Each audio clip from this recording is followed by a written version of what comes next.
Welcome back to other videos. చాలా రోజులు అయింది వీడియో చేసి యాక్చువల్లీ. సో మమ్మీకి ఎప్పటి నుంచో ఉండే అరిసెలు చేద్దామని. సో అరిసెల కోసం మనం మమ్మీ గైస్ యాక్చువల్లీ ఏమైందంటే అరిసెలు అని చెప్పాను కదా, 2 days బ్యాక్ ఇది రికార్డ్ చేశాను. కానీ ఇప్పుడైతే పోకుండలు మనం చేసుకున్నాం. ఎందుకు పోకుండలు చేసుకుంటున్నాం అనేది అంటే మా మమ్మీ చేసిన అరిసెలు బిస్కెట్ అయినాయి కాబట్టి పోకుండలు చేస్తున్నాం మా మమ్మీ బేసికల్లీ. సో పోతాకి బిస్కెట్ కాకుండా ఉండాలని మమ్మీ పోకుండలు చేస్తుంది. దాంట్లో ఏంటంటే గసగసాలు అండ్ కొబ్బరి అలా అడిషనల్ అనమాట. సేమ్ ప్రిపరేషన్లో అరిసెలు ఉంటాయి. సో అలా చేసుకోవాలి, చూసేద్దాం.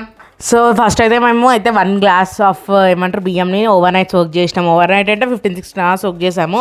సోక్ చేసిన తర్వాత దాన్ని మంచిగా కడుక్కోవాలి. 2-3 times కడుక్కున్న తర్వాత మనం స్టెయిన్ చేసుకోవాలి వాటర్ ఏం లేకుండా. తర్వాతనే మనం మిక్సీలోకి వేయాలి. సో ఈ గ్లాస్తో మేము తీసుకున్నాం వాటర్ ఏదైతే ఉందో, ఐ మీన్ లైక్ ఏమంటారు బియ్యం ఏవైతే ఉందో అది తీసుకున్నాము. సో ఇంకా మిక్సీలోకి ట్రాన్స్ఫర్ చేసేసుకొని ఫ్లఫీగా రావాలన్నమాట.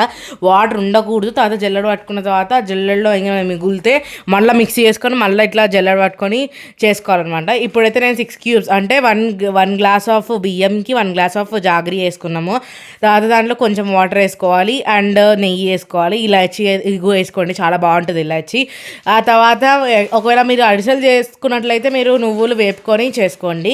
పోకుండలకి అయితే అవసరం లేదు నువ్వులు. ఇప్పుడైతే మెల్లగా ఏమంటారు తిప్పాలి జాగరీ ప్లస్ వాటర్ ఏదైతే ఉందో. సో ఇలాగా వచ్చేలాగా వాటర్లోకి వేసుకుంటూ చూసుకోవాలి.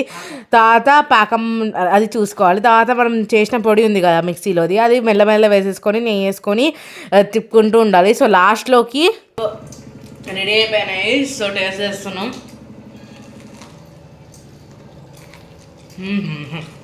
బాగున్నాయి. సో చాలా చాలా బాగున్నాయి. కొబ్బరి గసగసాలు వేసాము. సో చాలా బాగుంది, ట్రై చేయండి.